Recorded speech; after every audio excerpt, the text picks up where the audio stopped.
Quels sont les avantages et les inconvénients du HIIT? Le principal avantage du HIIT est que ce sont des entraînements extrêmement courts de l'ordre de 20 à 30 minutes. Vous pourrez voir parfois des entraînements même plus courts de l'ordre de 8 à 10 minutes, mais je ne vous recommande pas ces séances parce que je pense qu'elles ne sont pas suffisamment efficaces pour répondre à vos objectifs.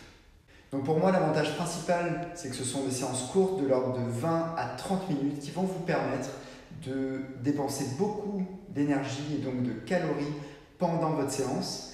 Et le deuxième avantage, c'est que cette perte calorique va être majorée après votre séance pendant plusieurs heures, voire plusieurs jours. C'est ce que l'on appelle l'afterburn effect. Évidemment, vous verrez que ceci est très critiqué si vous cherchez sur la toile. Cependant, il faut que vous sachiez que c'est réellement quelque chose de documenté dans la littérature scientifique. Quand vous faites un exercice extrêmement intense, vous avez une dépense calorique qui est majorée après l'effort et cet effet peut perdurer quelques heures, voire quelques jours après votre séance. Le deuxième avantage du HIIT est que cela peut se réaliser sans aucun matériel. Il vous suffit simplement d'avoir un tapis de sol.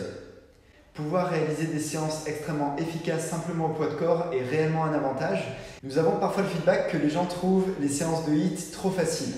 Et entre nous, c'est impossible. Pourquoi? Parce que si vous trouvez des séances de HIIT trop faciles, c'est soit que vous réalisez mal l'exercice, soit que vous ne le faites pas de façon assez intense, soit que les timings ne sont pas adaptés pour vous. Lorsque l'on fait par exemple 30 secondes avec un maximum de pompes, à la fin des 30 secondes, généralement, c'est extrêmement difficile. Quand vous faites 30 secondes de burpee au maximum, vous êtes essoufflé à la fin de la période d'effort. Il existe différentes façons de faire varier l'intensité d'exercice et nous avons d'autres vidéos pour faire ça, où on vous enseigne les différentes progressions des exercices, parce que sur un timing particulier, vous pourriez avoir un exercice plus dur ou plus facile en fonction de votre niveau. Maintenant, évidemment, il y a des inconvénients à faire du HIIT. Le HIIT n'est pas recommandé chez des gens sédentaires ou qui n'ont pas suffisamment de capacité musculaire pour tolérer des séances de HIIT. Ils risquent alors de se blesser, de trouver les séances trop difficiles et ça peut être relativement dangereux.